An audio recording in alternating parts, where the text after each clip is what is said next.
Young Junk. Welcome to the Micheaux Mission, 2 Men, 1 podcast, every black film ever made.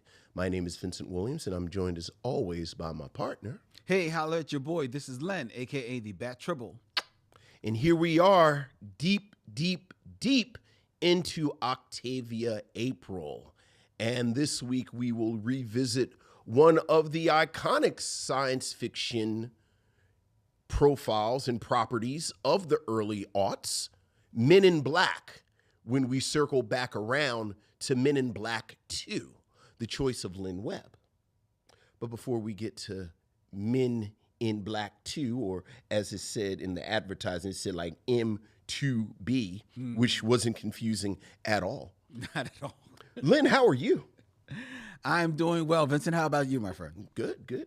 Chilling. Shout out to each and every one of you out there in the chat who are watching as we stream live on YouTube from Young Junk, Philadelphia's premier video podcast palace. Shout out to all the missionaries out there. Good evening, missionaries. Good evening, one and all. So, Vincent, I'm going to get to this real quick. All right. Our good friend of ours and friend of the show, Toya, hit us up earlier today, actually. Yeah. To let us know if we didn't know already. No, I'm mistaken. It wasn't Toya. It was actually another friend of the show, Ariel. Yes. Hit us up to let us know that Nas is coming to town. He is. Here in Philadelphia. He is. In June, I believe. To perform Illmatic. Yes. You know, one of the greatest albums of in music history. 100%.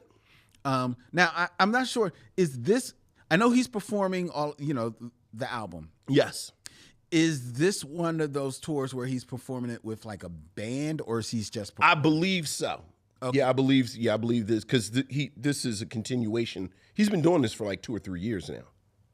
Okay. Yeah, Okay. doing the Illmatic concert. Yeah. All right. So with that, I was curious, are you interested in going to that concert? I am, but only kind of because I saw it already.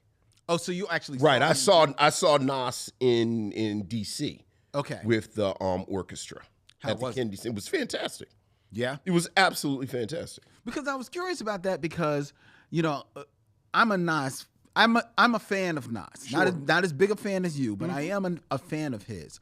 However, I've never seen him perform live, and that's primarily because I've always gotten the impression that he would not be as entertaining to me Sure. live. Sure. But with this setting, with like an orchestra, a band, that sounds like it would be more entertaining. You have 100% zeroed in on why I think it was successful. Okay. I think Nas always struck me because this was my only time seeing Nas. Like, I didn't see him in the 90s, but live. Like, I've just seen him on like television and stuff. Yeah. And he always struck me as being from that Rakim lyricist school. Yes. Where my lyrics are so strong, my showmanship isn't necessarily what I'm leaning on. So, but with the orchestra, amazing. Amazing. Absolutely amazing. Okay. Cannot recommend that show enough. Okay. Good. All right. So I might. Okay. I'm thinking about going. I got to see if it aligns. I think I might be going out of town actually on that day. Okay. But we'll see. But this brings me to my larger question. Okay. Because the two of us are men of a certain age. We are. As the missionaries are fond of reminding us. Sure. Beats the alternative, though. Thank you. And as both men of a certain age, but fans of hip hop. Yes, not but, and. Okay, and fans of hip hop. Would you, let me just ask you directly, would you still go to a hip hop show, live show? Absolutely. I go to Or would you be selective in the... I mean... Like, would you go see... Okay, I'm going to name 5 artists. Okay, all right. Would you go see these artists? Okay, and you are predicating this on the assumption that because of my age, would I go see him? Because, well, I'll let you ask. Yeah. Go ahead. Okay. So, Kendrick Lamar. I would love to see Kendrick Lamar, but Kendrick Lamar, unfortunately, is one of those artists that if I went to see Kendrick Lamar, I would be surrounded by people who came to see Kendrick Lamar. Like, I'm not necessarily trying to be there with the Kendrick Lamar crowd. Wait a minute. You can't just go to private shows. I mean, what are you talking about? Yeah. Like, I like Kendrick Lamar. I don't really like young people like that. See, and this is my question. Right, yeah. This is my question. Right. All right. But that's not a reflection on Kendrick Lamar. No, it's not. Right. No, it's not. But Right. Like, this is basically the Roots picnic question. There you go. Yeah, this is the Roots picnic. Because you will go to the Roots picnic. No, I wouldn't. You wouldn't go to the Roots No, picnic? no. I mean, the Roots picnic is basically... My daughter has been trying to convince us to go to the Roots picnic for like 2 years. Why wouldn't you go Too many young people. It's too many young people. But that's going to be... And I love y'all. I love y'all in your space. But yeah, I'm not trying to be nowhere. It's too much weed. No. Okay, well, first of all... Okay. First of all, let's set your definition on young. Because the Roots picnic, to be fair, I got a funny feeling the Roots... If you are younger than, I'm going to say 35, I'm not really trying to be out with you like that. But the Roots picnic, you don't think there would be a pretty much a nice little demographic? And now I'm having the conversation with my daughter. That probably This has been her 25 into This has been her argument for 2 years now, and maybe I'm telling you, it would be. All right. Oh, you got some more people to say besides Kendrick Lamar? I do, but you pretty much have answered the question. Like who? I mean, if you wouldn't go to the Roots picnic, who else are you going to ask besides Kendrick Lamar? I mean, well, damn. Okay, I was gonna ask Kendrick Lamar. I was gonna ask Lil Nas X. I don't like Lil Nas X's music. Okay, well, I didn't know. So no, I'm not going to see Lil Nas X. God bless the brother, but yeah, I didn't know. Right. I guess she would maybe still do a show. MC Light. Oh, I definitely go see MC Light. Okay. Oh, 100%. Okay. Is she coming? Is she going to be somewhere? Not that I know of. Okay, yeah, I'd love to go see MC Light. Calm down. Okay, all right. Yeah, that's probably a good show right there. Okay, calm down. All right. Wu-Tang.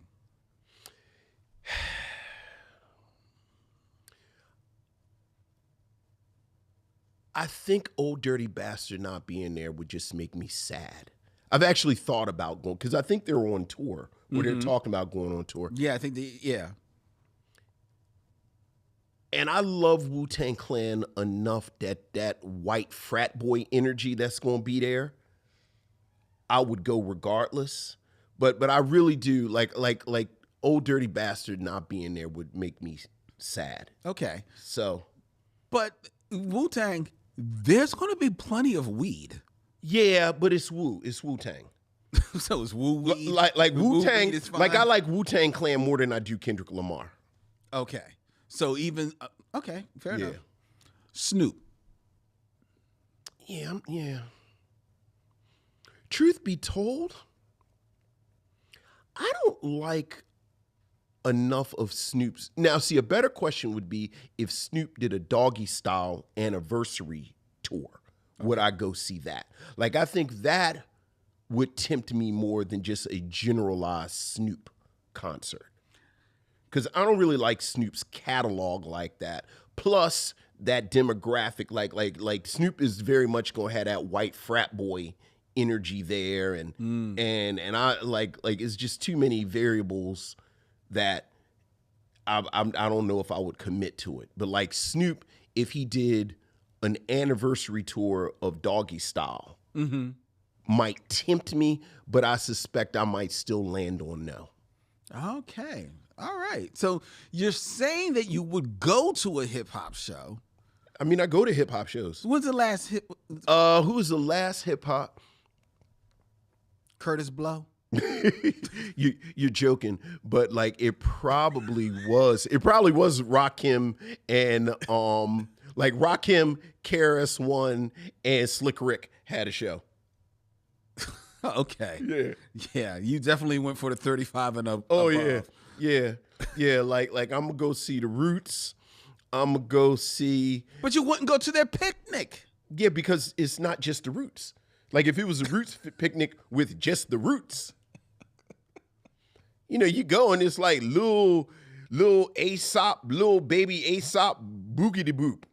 And it's like, I told you, was that last year or the year before last? Like all these young people converged on our house. Like my daughter had brought some friends from campus and like some of my nieces and nephews, and they all came. And I'll never forget, we were all standing in the kitchen and they were talking to each other. And I think it was Shabuzi. Like I had never heard of Shabuzi. But they were talking and said, oh yeah, I want to go see Blind. And they were just talking back and forth. I said, I have no idea who these young people are talking about. And then here's the kicker. I also didn't care. Fair. You know, y'all be safe when you go see Lil Boppity Bop. Have fun. Make good choices.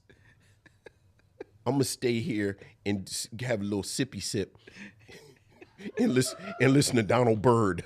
I'm going to sit here and put on the Donald Byrd album, have a little sippy sip. You should have went with them to see Little Boppity Bop. Yeah, I'm not. Because he brought out Dana Dane. Yeah. No, not going to do it for you. But you know, that's, you know, and also, like, let young people have their thing. That's the other thing. Like, let them have their thing. I'm somewhere telling people, although I did say this, it's funny because when KRS-One came out, KRS-One was doing that. Turn it up, selector, turn it up. And I was like, dude, I feel like it's loud enough. Like, I don't think you need to turn it up anymore. Like, I feel like it's as loud as... Oh, my God. Can anyone else? Like, I feel like I can hear it. Can you hear it? Stay home, Vincent. Just stay home. I'm going to go see Samara Joy. Yeah. Go see Samara Joy. Go see like Samara Wynton Joy. Marsalis Sextet is coming. You know, go see Wynton Marsalis. That's where you should There you go. I'm going to go see Wynton Marsalis. Yeah. And just play your... Yes. I'll answer your Wu-Tang question. Right. Just play the album. Just right. Just play the album. Right. Keep your... If ODB was alive, I would go see Wu-Tang. No, you wouldn't. No, I would. No, you wouldn't. I would. No, you wouldn't. You would not. You know what? You be coming in here. These damn kids. It's kids. It's kids. It's kids. I'm just trying to listen to ODB. Right.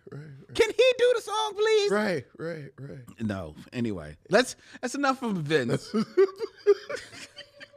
sitting here minding my business. You asked me. I didn't. Let's hear from you, our missionaries, with your emails, or as we like to call them, missives from the missionaries. So what else is going on, Lynn?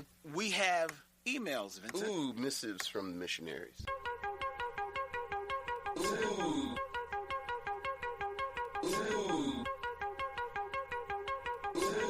Missives from the missionaries.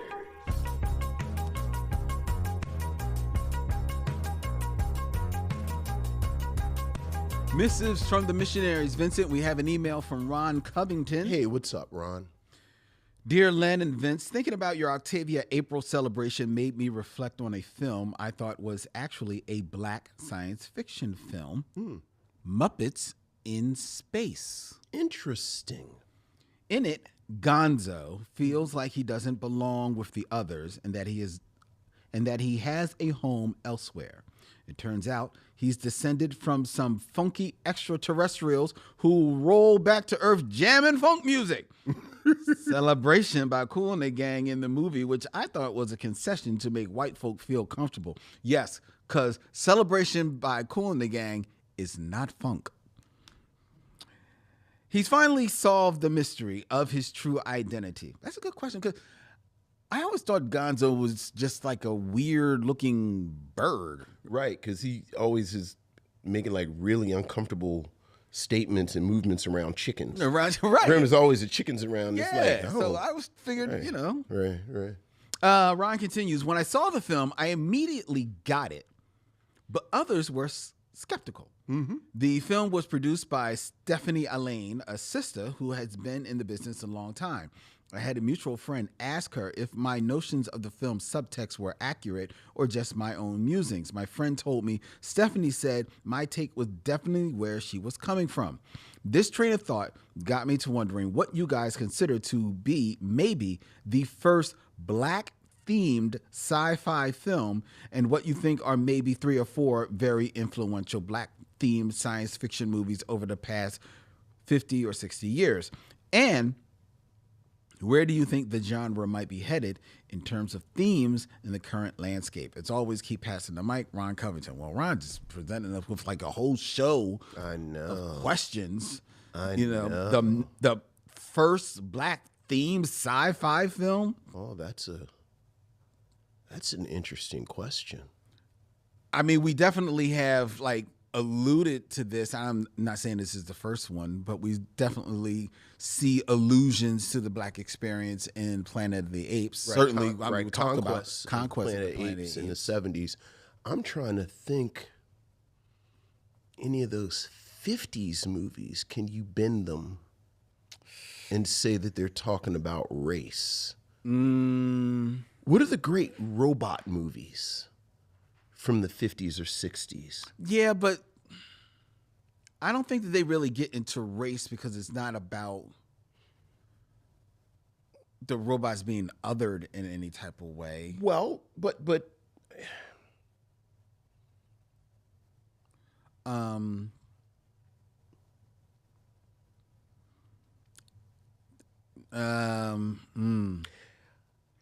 yeah, see, like things that come, see, and that's the other thing.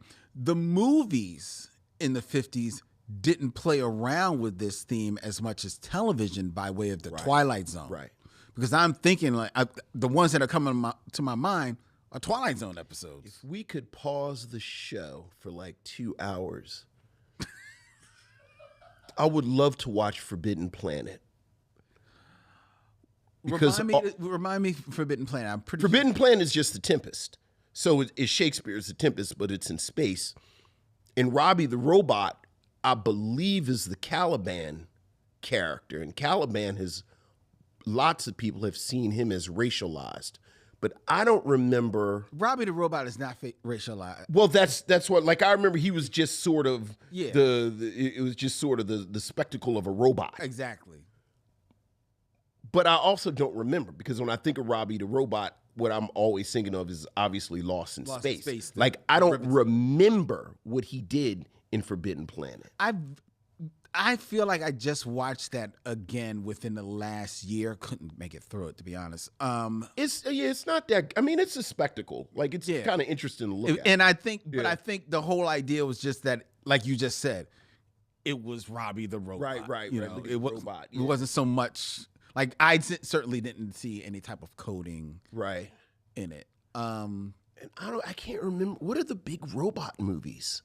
We're gonna have to get off of this because this will distract me forever. But why? I'm curious why you immediately go into robots. Because that was the code. Like, that was what Asimov and Arthur like them 40s 50s dudes. That's what they did. Like, we can't write about race, so we're gonna use robots. And the robot series is all race stuff. Well, our associate producer, Mo Poplar, I mean, he's trying to put together a whole podcast, got a whole like theory around the movie Frankenstein and the story of Frankenstein's monster having, like, you know, racial undertones to it as well. So, I mean, and that's sci-fi-ish. I guess maybe it leans more horror, but we really do have to get off of this. See, because we really do. We're inching closer to the rabbit hole. No, right? Because Aaron Frost said Invasion of the Body Snatchers, but Invasion of the Body Snatchers is more the Red Scare. Yeah, like your neighbor looks exactly like you, but he's really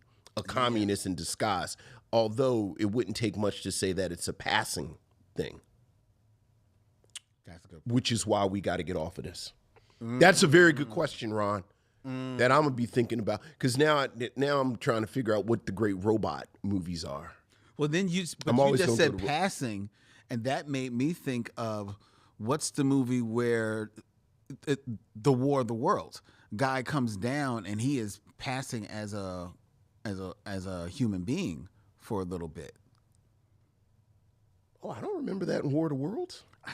I'm pretty sure that's War of the Worlds, because War of the Worlds is the one that Tom Cruise did the remake. Right. It's another one. Are you talking about The Day the Earth Stood Still? Is that the one that they remade with Keanu Reeves? Yes. Yes, that is it. Yeah. That's the one I'm talking about. Yeah. That's the one I'm talking about. Yeah, that's also a lot of red scary. That's actually fear of the atomic bomb stuff. Yeah, but he does kind of like walk amongst the people to learn of the great movie too.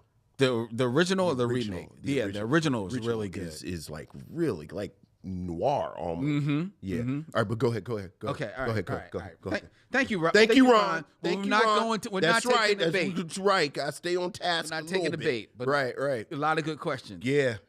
Let us know when you get your podcast up. Yeah. All right. We got another email. This is from Michael Sykes. Hey, what's up, Michael? Hello, Len, Vincent, fellow missionaries. I recently caught your discussion highlighting King of Rock and Raising Hell as Run DMC's standout albums. While those are undeniably influential, I believe their 1984 self-titled debut deserves equal recognition. Tracks like It's Like That, Rock Box, Sucker MCs, and Jam Master Jay were groundbreaking, introducing a raw minimalist sound that set a new direction for hip-hop. Post Raising Hell, Run DMC's notable contributions include Run's House, the Festives' Christmas in Hollis, of course, and Down with the King, the latter benefiting from the production prowess of Pete Rock and CL Smooth. I will definitely give him that. Run's House is Christmas in Hollis and Down with the King. All right, solid. Over the weekend, I delved into a lesser-known facet of early hip-hop, ballads by pioneering artists. Curtis Blow's All I Want in This World Is to Find That Girl showcases his versatility beyond rap. Grandmaster Flash and the Furious Five ventured into melodic territory with tracks like Dreamin', Yesterday, and You Are. Additionally, the Sugar Hills Gang's Here I Am. These explorations reveal the genre's early experimentation and depth. I'm curious, were you aware of these tracks? I'd love to hear your thoughts. Warm regards, devoted fan, Michael Sykes. Hey, you know, how you feel about the hip-hop ballads? I mean, I feel like I know Curtis Blow's track. I'm not a big Curtis Blow fan, so it's like, all right, whatever. Grandmaster, the Grandmaster Flash tracks, maybe I know them and I just can't bring them to my head. You know. Okay. Yeah. I think I'm hearing Dreaming now. Yeah. And that's, they are what they are. Yeah. Sugar Hill, okay, it's whatever. But I do like when hip hop goes a little softer, little, some R&B, a little melodic. I don't have any problem with them. Some of my, favorite ones, going old school, well, we always talk about LL Cool J. Yeah. Hey Love. Yeah. Which basically is a duet with Boyz II Men. But if you want to go old school, you can also go to Houdini. Yeah. Do you remember Houdini? No, yeah, absolutely. One Love? Yeah. I mean, One Love to me, as far as I was concerned, was the first hip-hop ballad that was like a hit. Like that played everywhere, So I like a good ballad of hip-hop. What about Your Heart and Heart? Yeah, I don't like it. I knew it. I don't. I knew it. I never have. I could tell. But more importantly, I'm glad he brought that up because here's my other hot take. I misspoke. I meant to say the only two good Run DMC albums were their self-titled album and King of Rock. I don't think Raising Hell is a good album. Okay, fair enough. Yeah, I think Raising Hell is a very spotty album.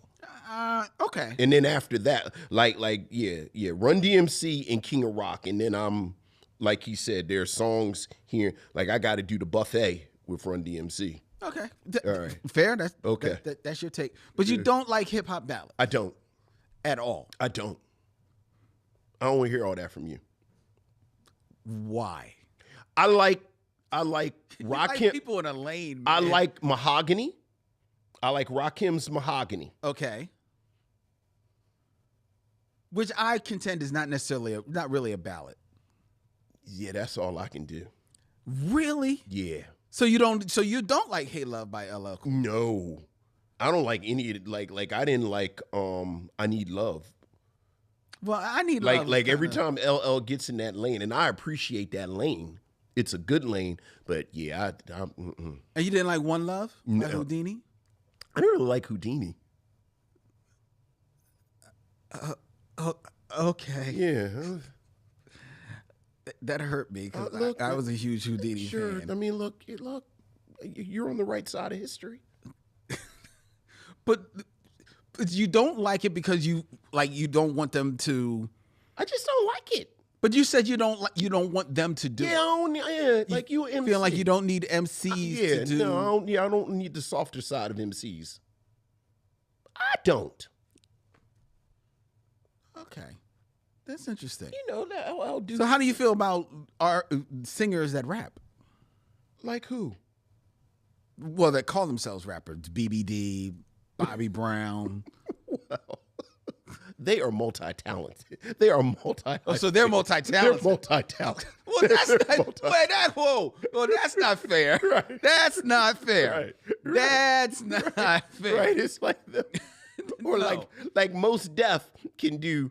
He can rap and sing. But like you rapping real slow and sexy. I don't need you rapping slow and sexy. What? That's not fair. Why can't they be multi-talented? Don't have to be fair. I'm not.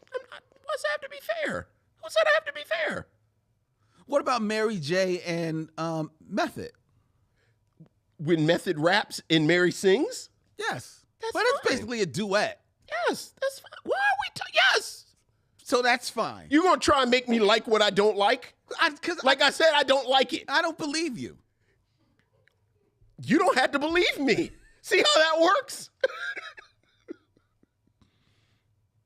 I'm gonna take you to a hip hop concert where all they do are ballads. It's gonna be like Aesop this one and Aesop that one, and it's gonna be real loud. Special guest Houdini. Special guest Houdini. Yeah. And Shabuzi. I can't wait to go see Shabuzi. Oh, we should see Shabuzi. I was standing standing by the side. I was like, what the hell is a Shabuzi? We got one more email. Okay, all right. It's from Michael Lockett.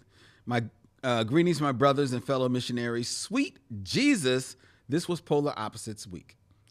The Justice League versus the Bizarro League. For those of you new to the mission, Michael Lockett is a loyal missionary who is watching the films in real time with us as we are reviewing them. So he is watching Men in Black 2 for tonight, but also dipping back into the crates and listening to the show in order. Fun time.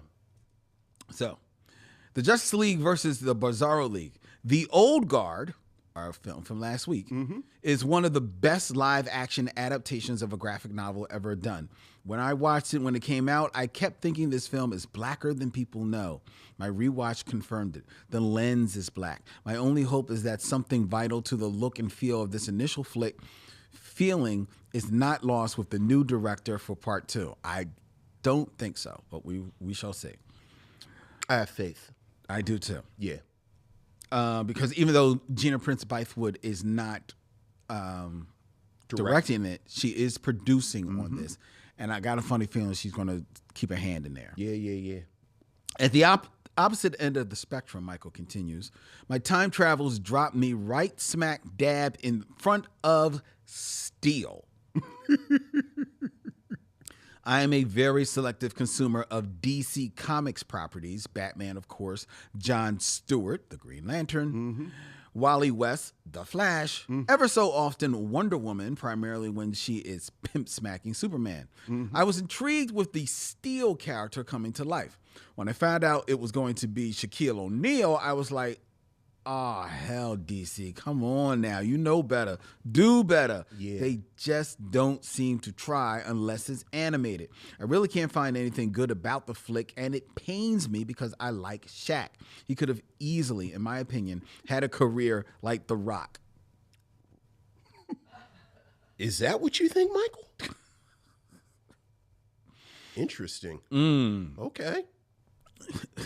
Because according to Michael, he only needed good projects and direction around him. If you two had to pick a better film for Shaquille O'Neal to debut in, or to have a breakout role, what would you pick? Even though it was before his time, I could totally see him in The Princess Bride as Andre the Giant's character. All the best, Michael Lockett. It's interesting you say that because my first inclination was to think of Arnold Schwarzenegger and how he came out in Conan. And I was thinking about Wilt Chamberlain in Conan. In Conan 2, the Destroyer. Conan the Destroyer. Right. That's what I was thinking about. I wasn't necessarily thinking about that, but I can see where you're going there. But I was thinking about how putting Shaquille in more of a fantasy setting. Yes. That can, make use of his size. Yes. And does not ask as much of him from an acting point of view. Lean on the charisma. Yes. Yeah. Yes. Absolutely. That's I could definitely see that. If you wanted to, now here is something. If they wanted to do this, I could maybe see Shaq doing this. If they were ever to do a live action of either, I just lost the movie, lost the name of the animated movie set in the 50s with the giant robot. Iron Giant. Iron Giant. You want him to play a giant? You want him to play the robot? Yeah. He's just a giant robot man? Yeah, but the robot talks. Right. So, but he talks very slowly, methodically. Right. He actually just says Superman. Okay. All right. But that's Shaq. That's Shaq considers himself Shaq's Superman. He's got Okay, Superman all right. tattoos and everything. All right. So either that, Okay. or if they did an a live action version of, what was this animated movie? The Big O or something. It was like this big white robot. Yeah, you just think Shaquille O'Neal should be a robot man. That's what was the name of that movie, Dylan? The animated movie. It was like the big white robot, like the little kid made, and like his brother became. No, I think his brother made it. Oh, you mean what you call it? 6? Yeah, Big Hero 6. Big Hero 6. Yeah. I guess I would have loved for Shaquille to come out in a film like that. Okay. I don't know about come out. I think if he followed the path like we just said and makes 2 or 3 movies, I could see him after 2 or 3 movies, if they lean on the fantasy part of it, actually appropriately enough because of Steel, doing a live action John Henry. He'd have to get a little bit under his belt.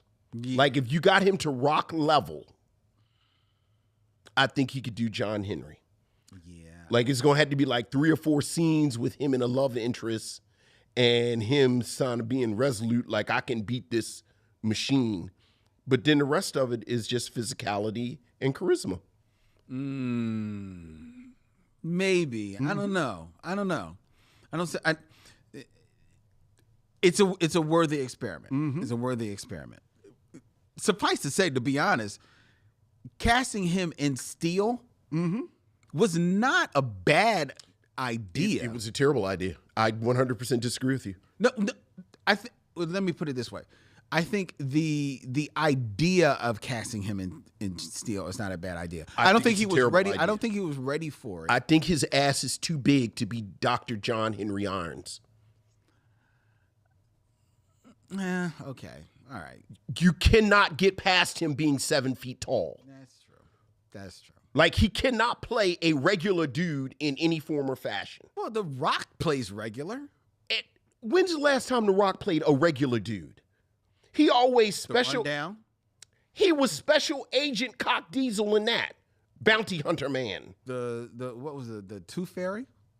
He was playing against Type because they were like, ooh, look at Special Agent Cock Diesel, who's actually the Tooth Fairy. Be Cool? He was a henchman. That's a regular dude. That's not a regular dude. Dr. John Henry Irons has multiple PhDs in Smarty. Shaquille O'Neal can't pull off having multiple PhDs? I'm saying the 7 foot tall dude, someone is saying, yeah, this isn't realistic. That's exactly what I'm saying. Like, he's going to have to be the action dude. I think you're putting him in a box. A big ass box. Like one of them boxes you got put together. Like one of those boxes they mail you in a even bigger box. And it comes in pieces. They mail the box. They mail the box in pieces. In a bigger box. And then I'm building that box and putting Shaquille O'Neal in it.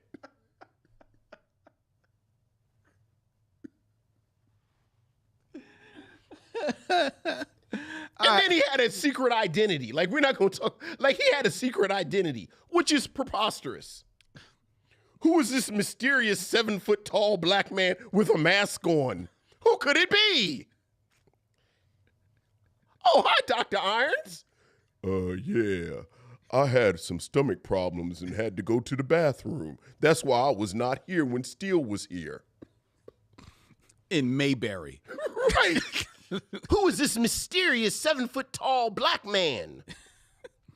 He's wearing a mask. How could we see past that disguise? It's ridiculous. It was ridiculous. All right, go ahead. Suspend belief. All right. Well, that's our emails. Thank you, missionaries. If you want to hear your thoughts or questions right here live on the Micheaux Mission, please send us an email. Email us at micheauxmission@gmail.com. That's micheauxmission@gmail.com. Before we move on, I invite you, if you're going to be in the Philadelphia area, you can come out and spend some time live with Vincent, myself, and our good friend Stephanie Watts on Thursday, May 8th. I had to remember the date. Sure. At Bryn Mawr Film Institute, where we return with the Be Real Micheaux screening series for Beasts of the Southern Wild. Tickets are on sale now at brynmarfilm.org. Come out, enjoy the film, listen to the talkback, and scarf up some free pretzels. Oh, yeah. Oh, yeah. All right. All right. And now it's time for the Game of Kings. Kings. Or, as we call it, 6 Degrees of D'Urville Martin. All right.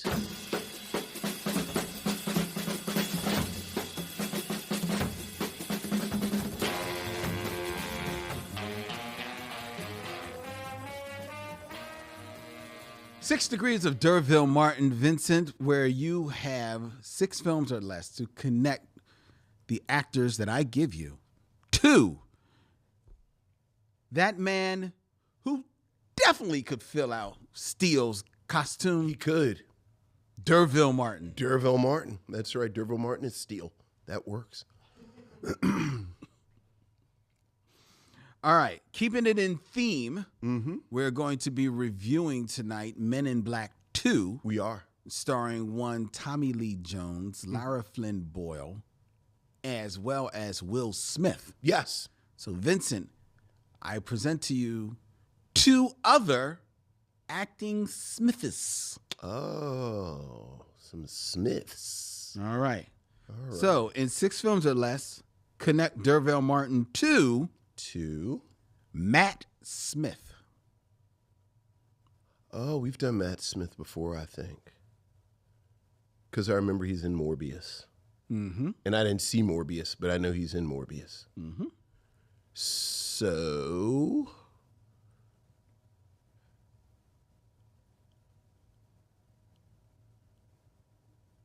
So. D'Urville Martin. I don't want to get to Morbius. Oh, here you go. Because I was thinking about The Color of Money. Because I was thinking about sequels. So because D'Urville Martin is in 5 on the Black Hand Side. No, I'm sorry. Is in Guess Who's Coming to Dinner with Sidney Poitier. Sidney Poitier is in Paris Blues with Paul Newman. Paul Newman is in The Color of Money with Tom Cruise. Tom Cruise is in another film that has some pretty good sequels. Pick Your Mission Impossible with Ving Rhames. Okay. Ving Rhames is, of course, in Baby Boy with Tyrese Gibson, who is in Morbius with Matt Smith. Oh, Tyrese Gibson is in that movie? Wow. How have you never seen it, and yet you know that these two people are in the movie? Because they were showing clips of Tyrese. You know, Tyrese cracks me up just generally. So I was seeing clips of Tyrese in Morbius. Oh, okay. Very good, Vincent. Tyrese-ing it up. As he is wont to do. Does. That's right.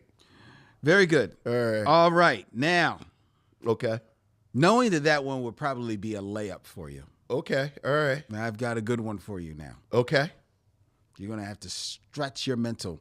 I will even give you a lifeline in the guise of our good producer, Dylan, Okay. for this one. In 6 films or less, connect Dervell Martin to 2. Anna Nicole Smith. Yeah, did she act or did she just kind of show up in movies during that little pocket? She has been in films and a couple of roles, speaking roles. Yeah, what was she in films? Yeah, what movie was she in that I would have said? Away. Oh, Anna Nicole Smith is in that. Like, what was she in?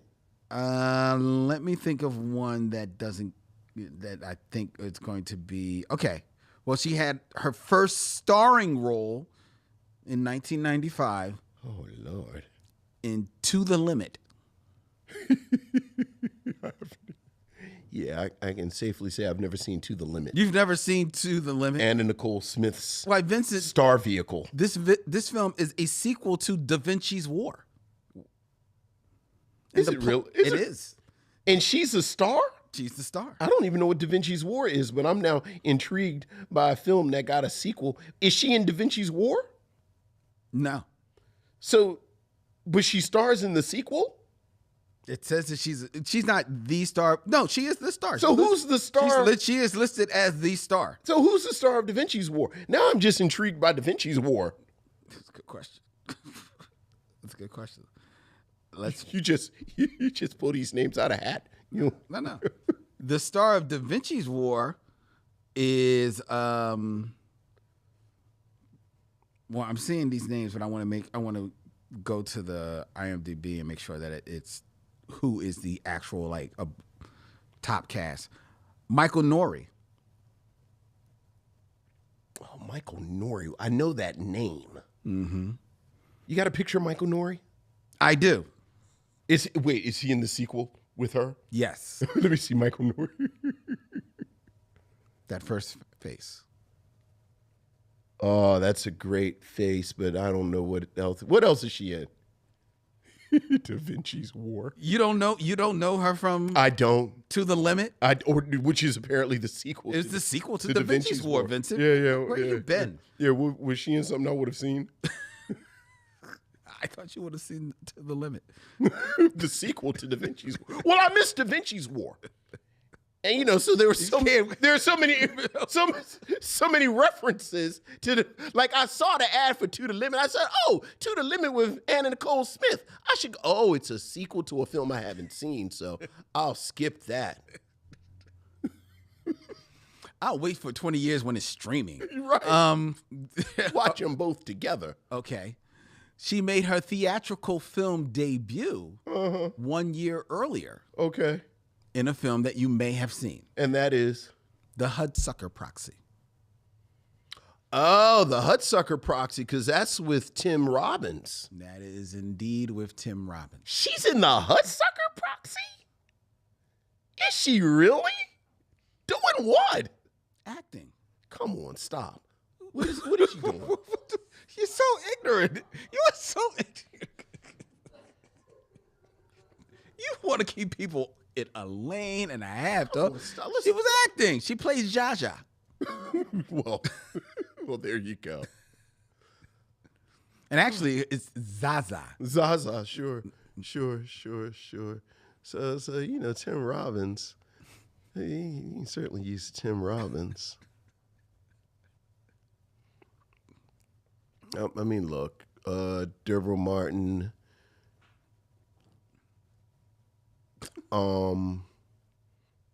Five on the Black Hand Side, Dick Anthony Williams. Dick Anthony Williams, Mo Better Blue was Denzel Washington.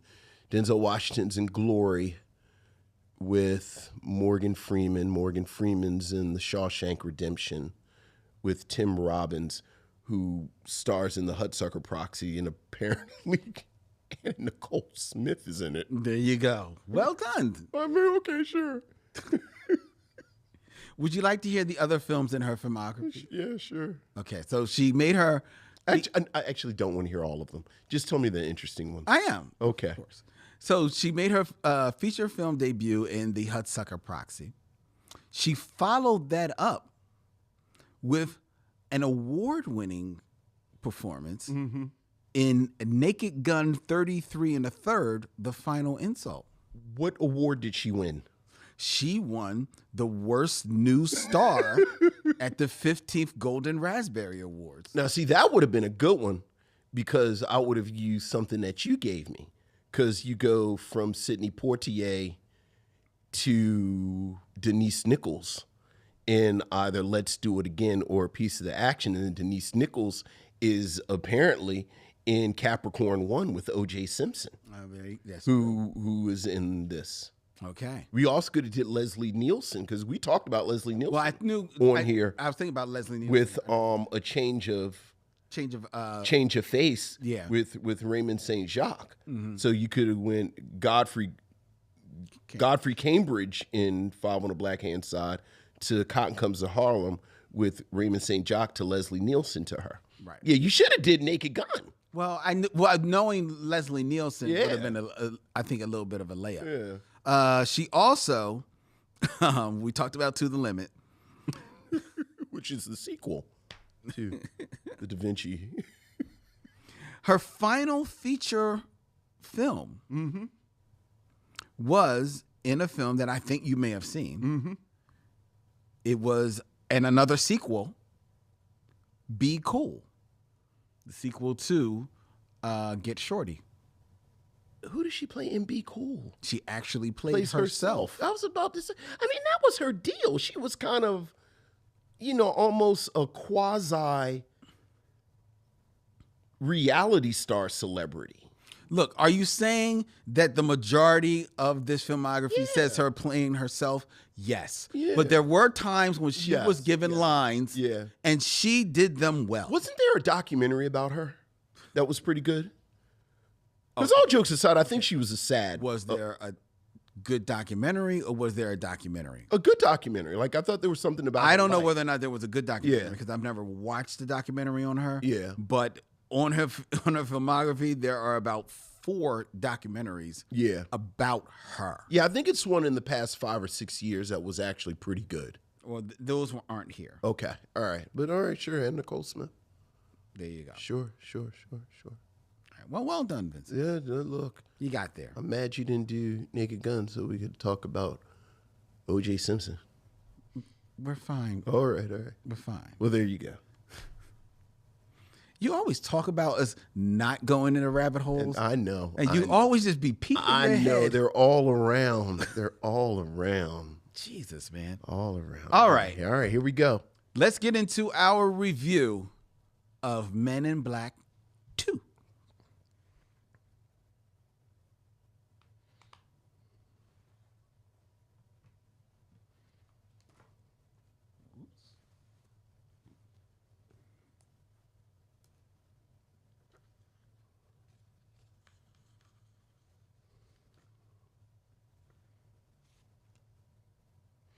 Men in Black 2, the sequel to the iconic science fiction film Men in Black, is about Agent K and Agent J reuniting to provide our best line of defense against a seductress who levels the toughest challenge yet to the Men in Black's mission statement, protecting the Earth from the scum of the universe.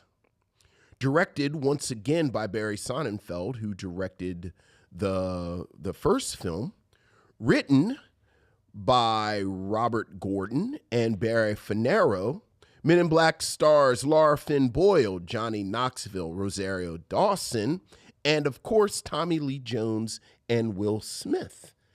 And this, the fourth week of... Yes.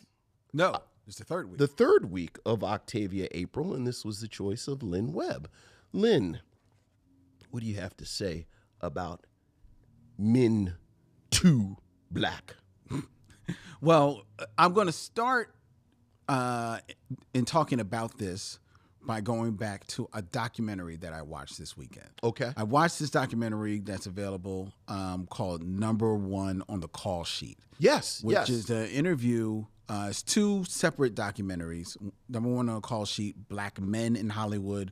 Number One on the Call Sheet, Black Women in Hollywood. Okay. Right? And it's a great documentary. If you find it, look for it on a streaming platform near you right now, Missionaries. And it's, top-notch actors talking about their experience in Hollywood. Okay. And, making their way in all against the opposing forces that they have going up against them. And in the documentary Black Men in Hollywood, which leads off this two-part series, you've got Denzel Washington, Jamie Foxx, Kevin Hart, The Rock, Morris Chestnut. You've got all these top-line Taye Diggs, top-line actors, in archival footage. You got Sidney Poitier, Harry Belafonte, all speaking about their experience in making their way in Hollywood and how they, definitely stood on the shoulders of those that came before them, singing praise for each other's performances, and also talking about how there's not often is it space for more than one of them to shine. Mm-hmm. We have always talked about how Denzel took a lot of money out of people's pockets, and funny enough, I saw an interview this week with Delroy Lindo, mm-hmm. and he talked about how there were a couple of roles that he got primarily because Lawrence Fishburne turned it down or wasn't available. Okay. It's like, and you just see, these people vying against one another, right? But it was curious in that documentary that they interviewed Will Smith, mm-hmm. because of all the actors that they interviewed, because they also definitely speak of Eddie Murphy, and Eddie Murphy is there talking about his time in Hollywood. Will talks about how he navigated his way through Hollywood and how he specifically and intentionally wanted to become the biggest movie star in the world. And he intentionally wanted to make movies that he knew would play not only just across the street at the theater, but across the globe. Okay. In the theater. He was determined to become the biggest movie star in the world, full stop, right? And that is what guided him in the movies that he made, the projects that he chose for a long time in Hollywood. And I think it was very timely that I watched that documentary right before seeing Men in Black 2. Sure. Where you can feel this this plan at work. Yeah. Oh, yeah. Right in this film. Yeah. In 2002, Will Smith is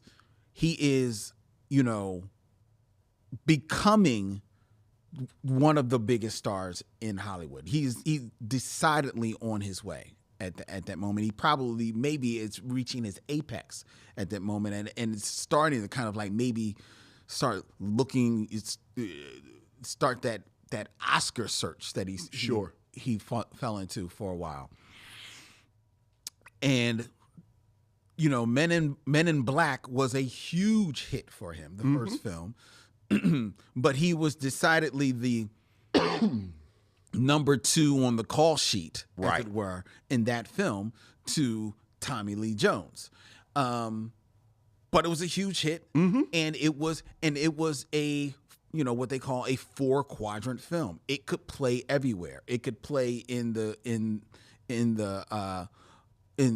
city, and it could play in the suburbs. It could play in the flatlands, and it could play in China. It could play in Australia, and in this film, where the sequel, where Will Smith is decidedly now number 1 on the call sheet, and Tommy Lee Jones, maybe he's 1B, but I think his name is definitely coming second. Right.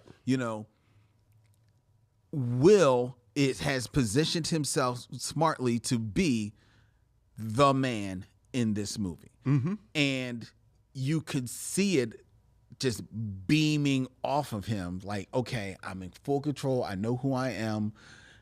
This is a film where I'm still kind of like the cool guy, but I don't have to be like, I'm not Mike Lowry from the Bad Boys. Right. I tone it down because this one is going all over. This is going all over. And in that mode is the perfect mode for Will Smith. And in that mode is the perfect mode for this film, which at its heart is, it's funny, you were just talking about earlier in the show about 50s horror movies.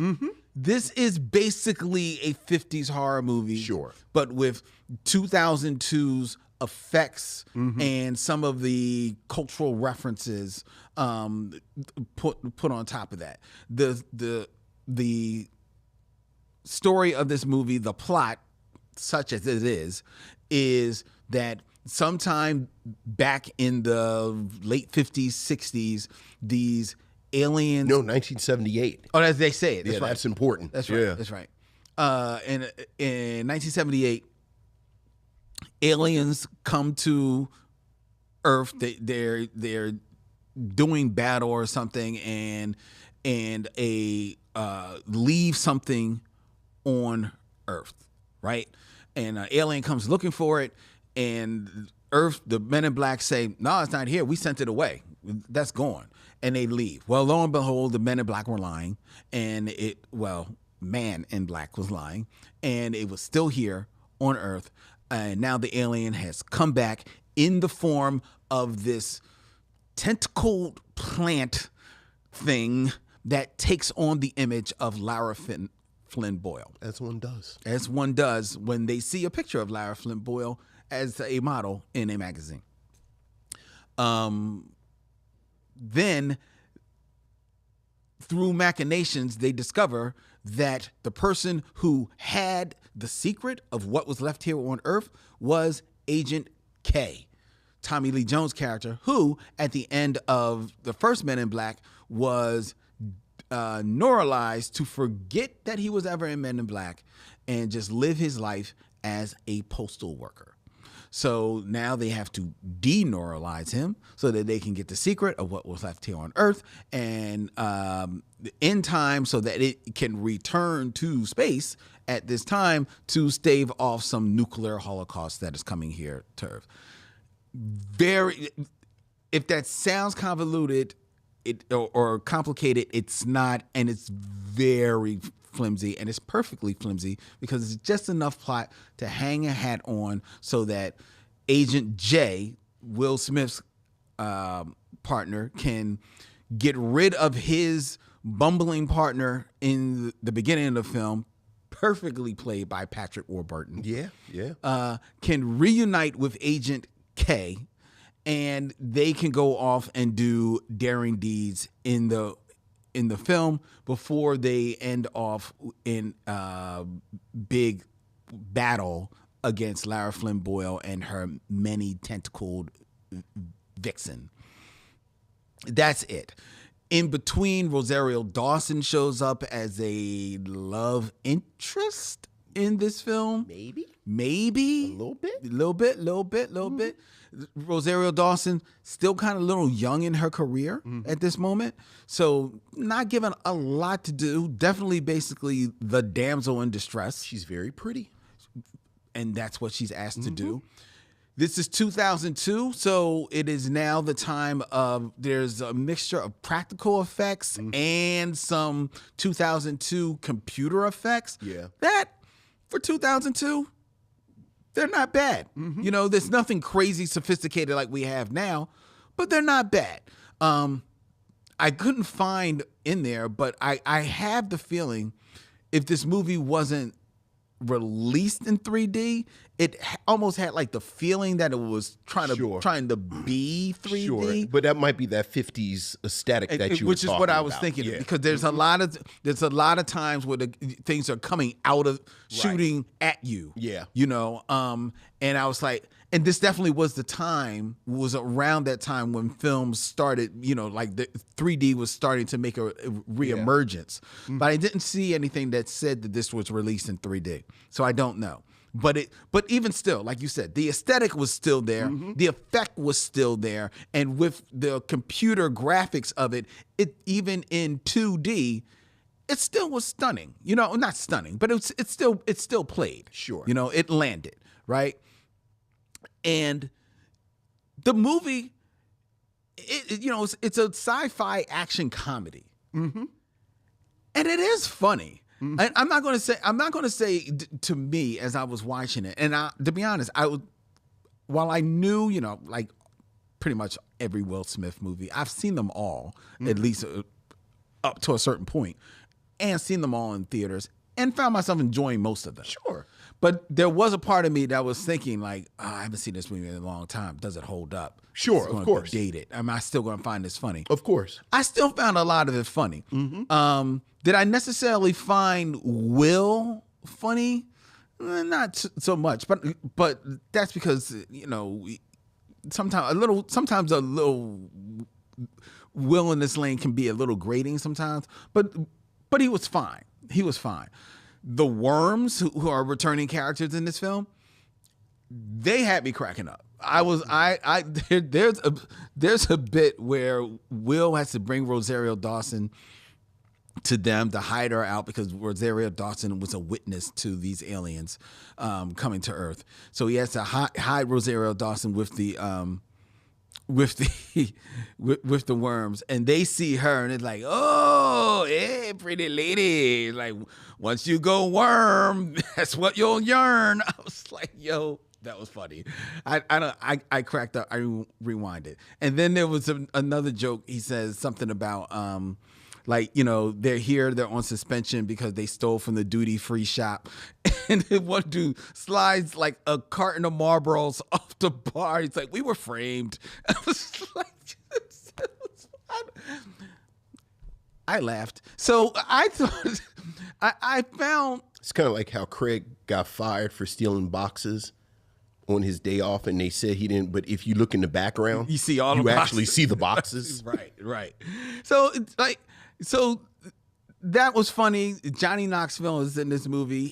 Johnny Knoxville, some people don't like Johnny Knoxville. I like Johnny Knoxville. You know, I like him. And he had a couple of funny lines in here.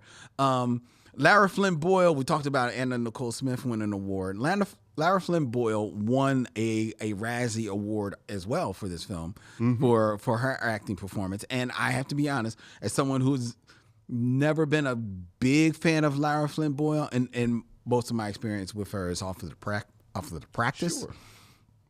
I didn't think that she was great in this film either. I think that's everybody's experience. Well, you know, I don't know. I knew her off of the practice. I'm a fan of the television show that she did in Finland in the early 80s. No, she didn't do that. Right. She appeared at the Oscars a couple of times because she dated Jack Nicholson. Right. And she was sitting next to him. Right. That in The Practice is what I know her from. Yeah, in Men in Black 2. So, like, did she earn her Razzie for this movie? I think so, to be fair. I'm sure and actually, in looking up the information on this film, I saw that Famke Johnson was actually first. I would have loved to see that. That's an actress who I actually that would have enjoyed. been interesting. I would have loved to see her in this role.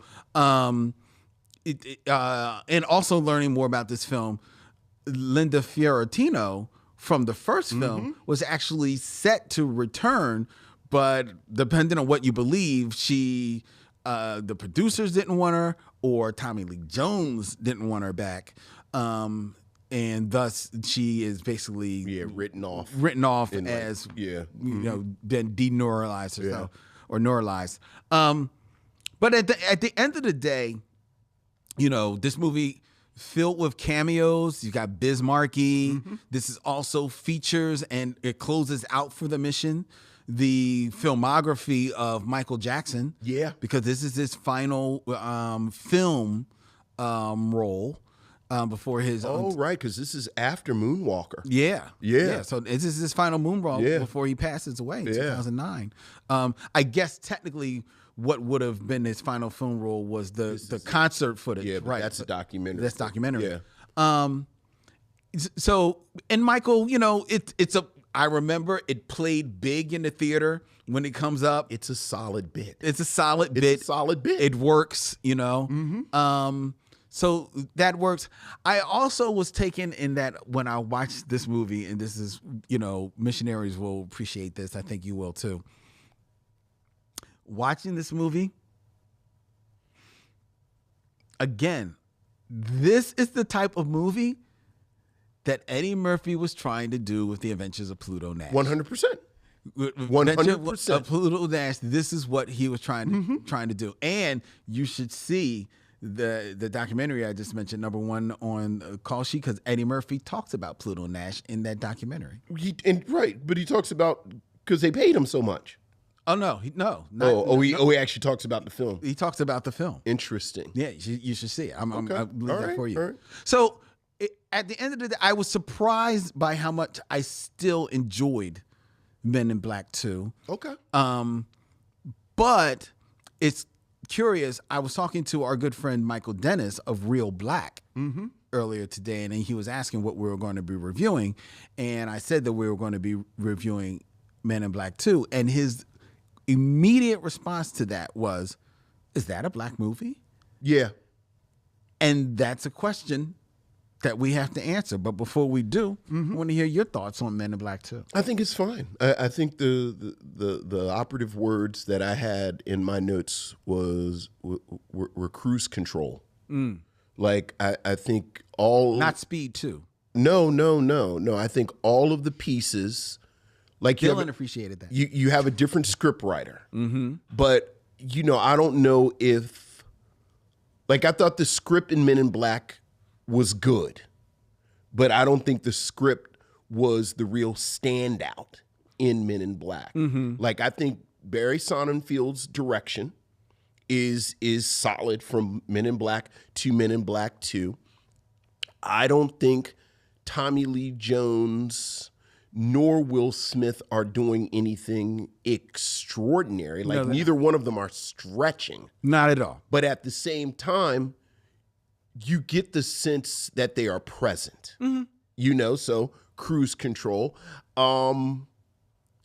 Speaking of the effects, I'm not a special effects guy, but I do, I have a little makeup nerd in me just because of the Outer Limits and things. You can never go wrong with Rick Baker. No, you cannot. And a lot of the alien costuming and everything is first rate. And I just think all around, it's a solid film.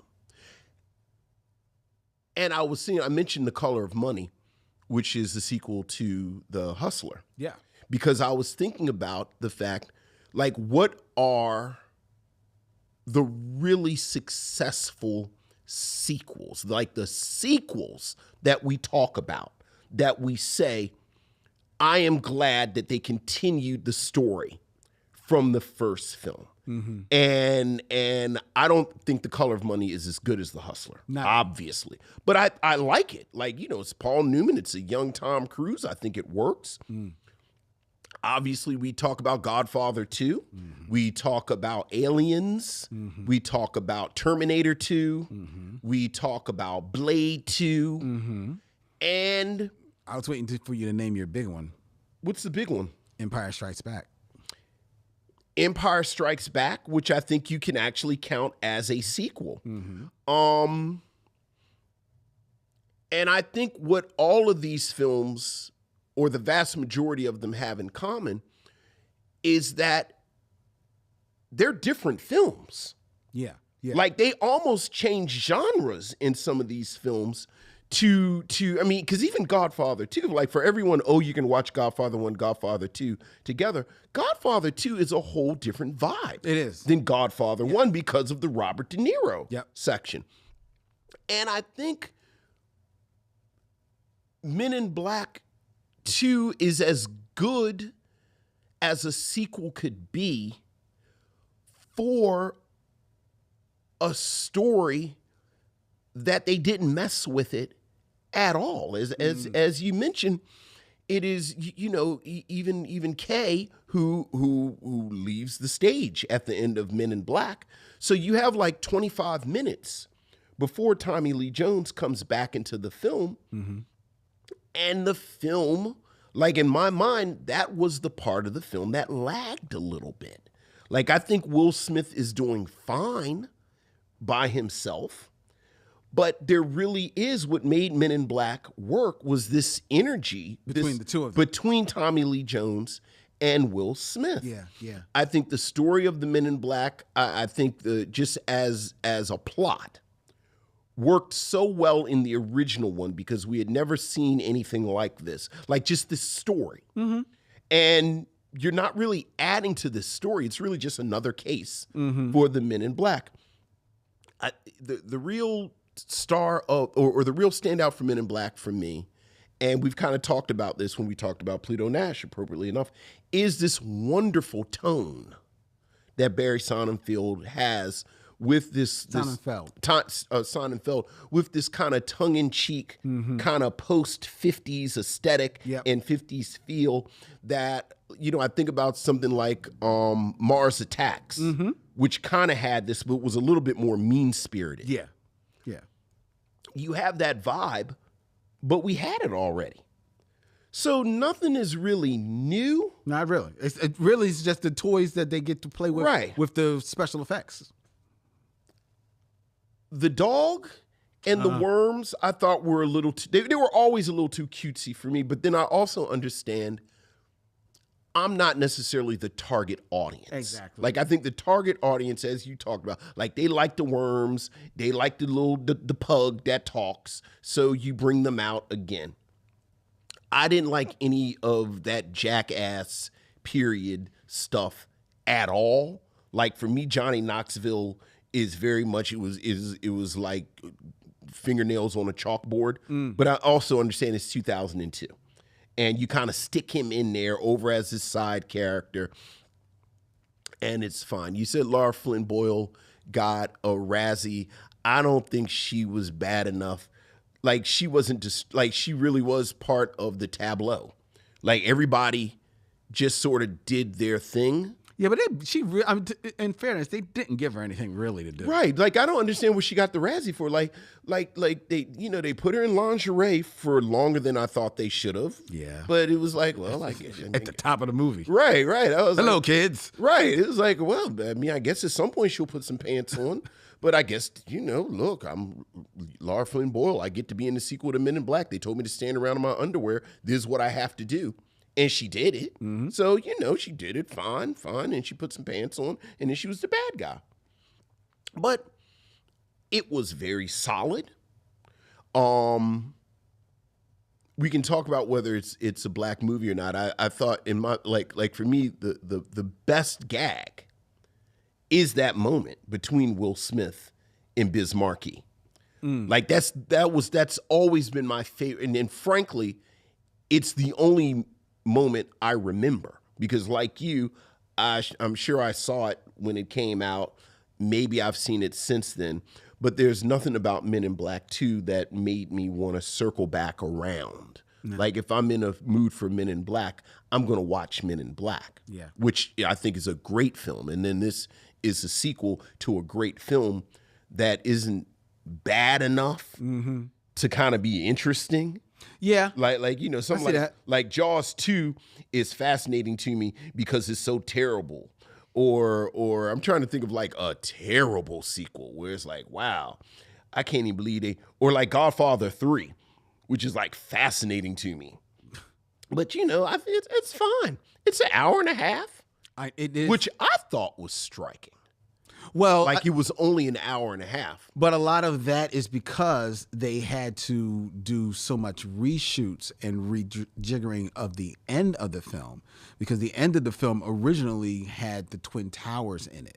Right. And they had they had to cut all they cut all of that out. And so with cutting that out and like reworking things, that cut into the I didn't connect those dots, but I thought the runtime was perfect. No, it's perfect. Like I thought the runtime was perfect. It's absolutely perfect. The other thing that I do think that hurts this a little bit, especially if you are so much a fan of the movie, the original, is that this is, again, speaking of sequels, one of the few times when a movie is then adapted for television, and the television show, in this case, which was a Saturday morning cartoon, Men in Black, is superior to the movie, and thus also runs long enough and as much of a hit that it effectively works as a sequel already. Well, to your point, and the reason that I mentioned that it was 1978 when it came, talking about like successful sequels that kind of just change the tone completely or do something different, and it's almost like a brand new movie. The part of the film as a film that really interested me the most, there's a moment at the beginning where they have like a clip from an In Search Of type show. My man, Peter Graves. And they have a reenactment of what happened in 1978. And they have people dressed up. And then David Cross plays basically video store guy, a conspiracy theorist who apparently has been talking about the Men in Black. And then they show up, but you get the sense that there is a whole world on the fringes that kind of know, like even the whole bit about a black market deneuralizer. Like I would have loved the film to really lean into people right on the outside of the Men in Black. Like people who've been like the Men in Black have visited them and then they leave, and maybe you didn't get neuralized, like you were in the other room and there are support groups about this, and just sort of expanding the mythology a little bit, or even saying that Kay has been doing this for so many years so that you can get something from 1978, you get something.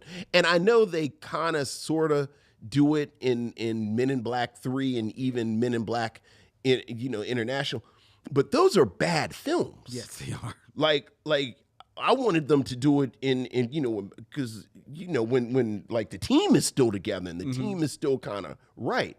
But I 100% agree with you that the cartoon really takes some of the energy away from what would have been excitement for this. Yeah, I absolutely agree with you.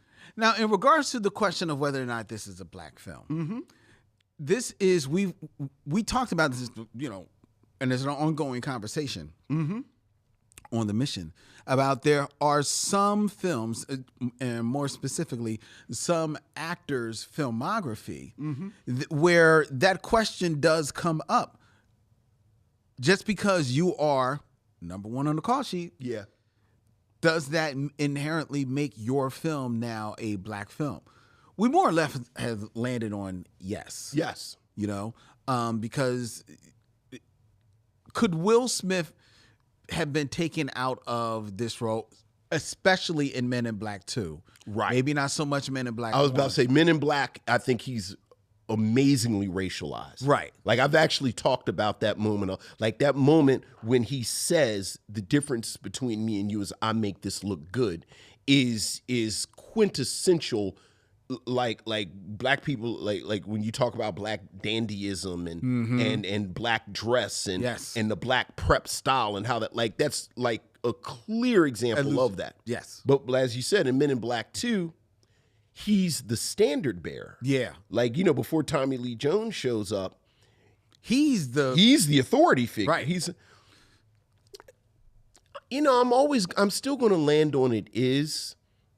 And, you know, a lot of it, frankly, is because of that moment with him and Biz Markie. Like, Brad Pitt could have had that moment, but it wouldn't have resonated as much. No, not at all. You know, I do like the bit where he has the blow-up doll that drives the car around. Oh, yeah. And he said, you know, the initial one was black, but he kept getting pulled over. Mm-hmm. Like, you had these little Which was touches. an improv. Oh, I didn't. We'll see. That line was improv. Yeah. Not the crazy thing is, Will improv that line for the film, and it was so good that of course they left it in the film. Right. But it was also so good that they put it in the trailer, which Barry Sonnenfeld didn't like because by that time, because it was in the trailer, and you got to remember, this is at a time where trailers were basically like there were commercials all over, and people were locked in. You would see it. By the time it got to the film, the joke was old. Right. So he didn't like it, but he loved the joke. Right. Yeah, I think that it lands on it that it's a black film because it's Will Smith in the lead, right? And he decidedly is the star of this film.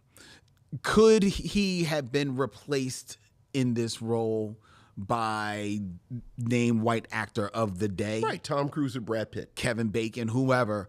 Yes, he could have. And would it be a black film?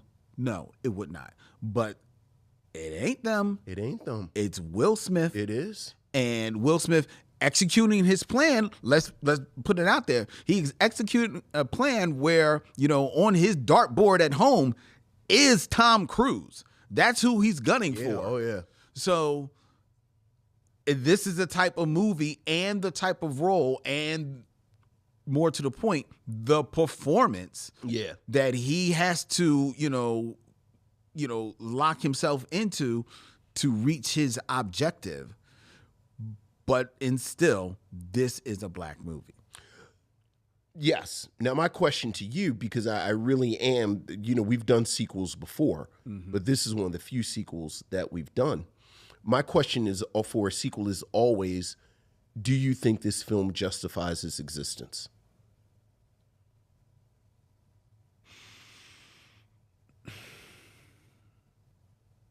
Aliens, perfect. Godfather 2, perfect. Terminator 2, perfect. Like, these are all discrete films that 100% should exist. Does Men in Black 2 justify its existence? We've both agreed it's solid. It's solid. Does it justify its existence? And you could make an argument going back to 2002, coming off of, you know, 9/11 and everything that was going on, that this may have been the type of entertainment that we needed. It definitely was a huge hit. Oh, yeah, which absolutely. Speaks a huge hit. to that. Yeah. But in answer to that question, I would have to say no. Yeah. I would have to say no. Yeah. I think, and we've kind of already touched on it. If you wanted to return to this world, you had the animated show, which, to be fair, was a Saturday morning cartoon. But if you found it, you found that it coded a lot older than just Saturday morning. Oh yeah, absolutely. But I can understand some people are like, it's Saturday morning. That's not me. But with that being said, the film itself, it's fine. It's fine. But I don't think it is fine enough that if in absence of the cartoon, if you want to land on Men in Black was good enough that I wouldn't mind returning to this world, I think you would have maybe wanted a cut above as far as just to answer your question. Mm-hmm. You went there because you wanted to go back there. Sure. You're locked in because of it looks great, the makeup, the special effects. It's got some funny lines. It definitely is family friendly for the most part. Absolutely. So you're gonna go there, but does it really give you what the first one gave you that you probably were looking for? No. And so I would have to say it doesn't justify its existence. Follow-up question. Does it not justify its existence because of how good Men in Black was? Yes. I agree with both of those statements. Yeah. I agree with, like I think Men in Black was so good that the bar was so high. Mm-hmm. If you can't clear it, you should have left it alone. Exactly.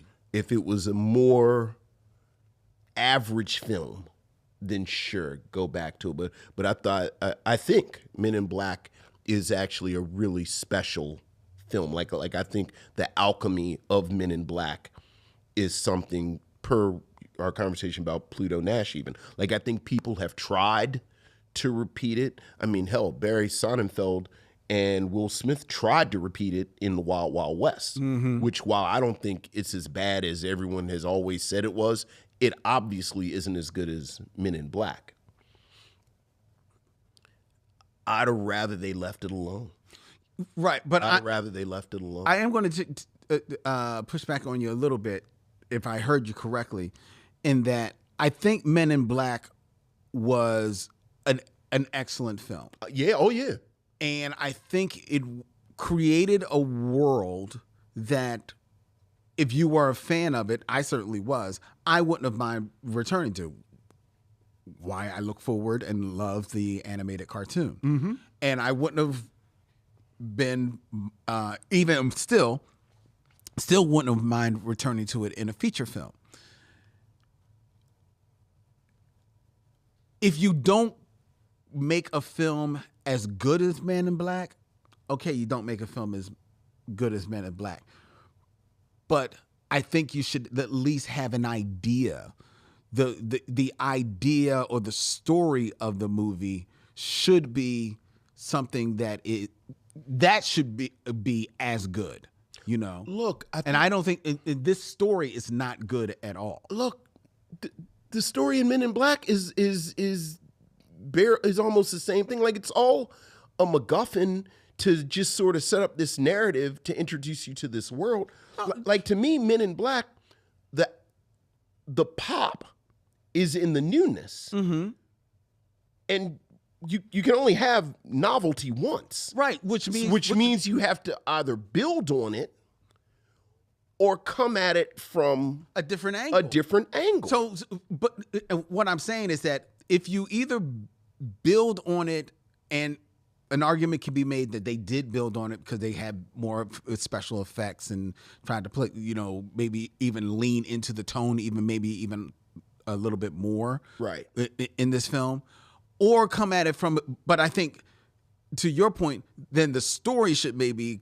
So you got more toys to play with, but the story should maybe come at it a different way. But you said, like, if you're not going to top it, then better leave it alone. Yeah. I'm saying is that at least come with an angle. Yes. Something that you're going for. And then if it doesn't all come together and thus top it, it doesn't. But at least I appreciate that you came here with something. All right. Maybe I don't think is right. Because I don't think they came with anything. Arguably, Alien is better than Aliens. Exactly. As a film. Exactly. But because Aliens or Terminator 2 are so different, like like they actually kind of moved the narrative around some. Mm-hmm. Especially with aliens. Right. It's not even like I have this apple and now I've created a better apple. It's like I have this apple and now I'm going to hand you a pear. Right. And it's like, ooh, pears are good. Mm-hmm. Yeah. They're not, but okay. You don't like pears? No. You know what? That's fair. I have a small window for pears. I have a small window for pears. I just wanted to see where you were going. I wanted to be mad at you. I was about to, how do you not like pears? And now I realize, yeah, but see, I only have like a 3-day window when I'll eat them too. They have a weird consistency if you don't watch them. Yes, they do. Yeah. That goes like that. Yeah, they've got a weird, yeah, but it's like apples and pears. So, okay. I mean, I'll just say this, at least on my part. Like, I'm going to recommend it, which meant that because it's a solid, like, I could pick at it. Like, I like we could pick at it a little bit. Like, because, you know, it's Octavia April and, you know, also I'm sort of getting together my language for Predator 2. Hey, it's coming. Hey, slow down. We doing sequels. We doing sequels. Hey, slow down. Now, did we do Breaking 2? Yes, we did do Breaking 2. Electric Boogaloo. Yes, we got that out of the way. Yeah. There's not a 3, is there? Breaking 3, Electric Boogaloo. No, there isn't. Okay. Thank you. Sure. Breaking 4, Dancing to the Door. I'm sorry. Go ahead. Just looking over the edge of that rabbit hole, aren't you? Just a quick small point of business for missionaries, for sharp-eyed missionaries. Mm-hmm. We reviewed Men in Black 2 tonight, and we're going to tell you whether or not we recommend the film or not in just a second. But it is not lost on us that along this mission, we haven't reviewed Men in Black. Yeah, not officially. Not officially. What happened? What had happened was is that back in 2018 or 2019? I'm not sure. I think no, it's 2019. Mm-hmm. In 2019, we actually did a live podcast at Blurred City Con in New York. Where our good friend of the show, Ryan Sands, actually joined us live in person to review Men in Black for the audience. So in our mind, we were like, we've reviewed Men in Black, but that wasn't recorded. Right. So technically, it never came up on the mission. It's apocryphal. It was. Yeah. It was. So we actually started to do a 180 and just do Men in Black. But we said, no, we'll do Men in Black 2. And then we're actually going to reach back out to Ryan and see if he's available. And we will properly review Men in Black here on the show. Mm-hmm. And then, hey, who knows? Then Ryan can join us for Men in Black 3. Men in Black 3. We're so so tired.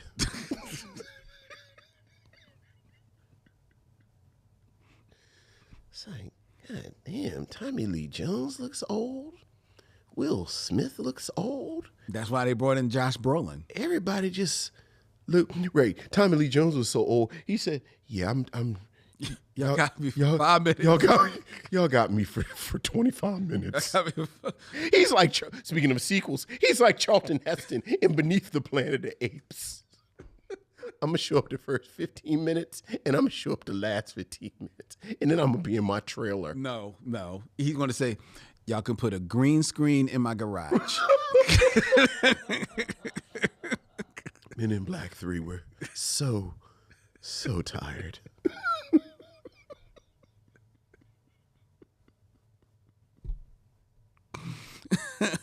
Men in Black 3, sponsored by Casper Mattresses.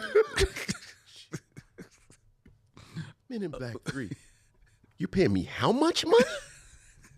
Oh my God, I guess I can't really. I guess I gotta wake up. Oh my goodness. Guess I can't really turn that down. Ooh. I'm rich, but I ain't rich enough to turn down that kind of money. All right. Did you see the fourth one? Did you see the Men in Black International? Yeah. with Tessa Thompson, and Chris Hemsworth. Yeah, did you see it? I did. How was it?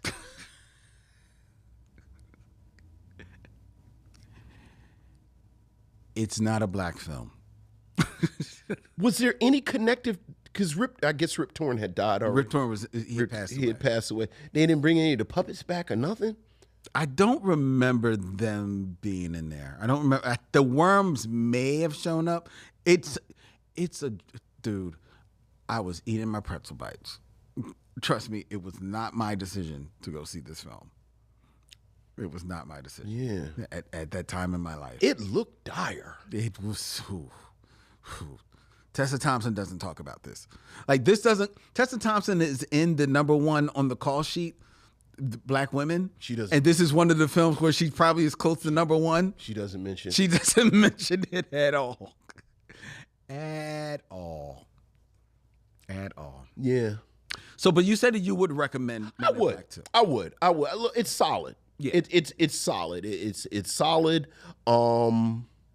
As you said, this is perhaps the height of Will Smith's ascension as a global superstar. He's nearing as you mentioned, this is about the time that he begins to pivot and become more actorly. Yeah. So he's got a couple, like 1 or 2 more action right, but like the films, popcorn Will Smith, this is like and he looks surprisingly young in this too.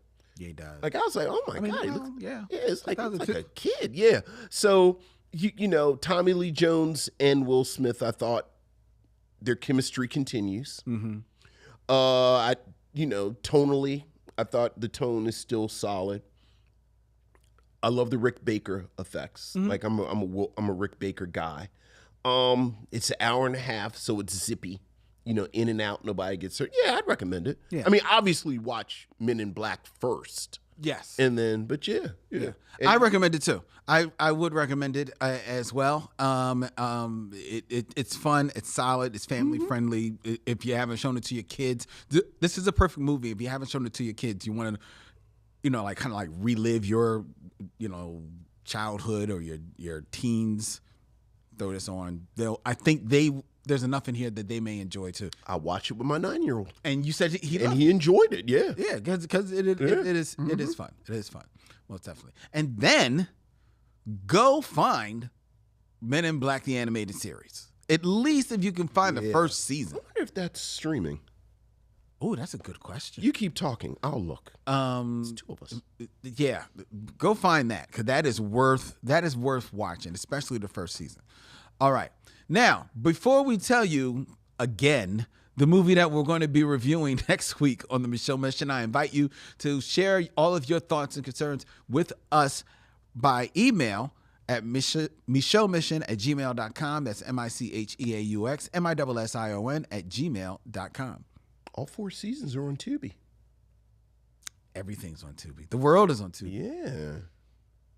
Yeah. I think when it's all said and done, Tubi is going to be the real story of this moment, of this streaming moment. Like the next big story after Netflix. I mean, Netflix is the story. I think this is going to be the stealth story.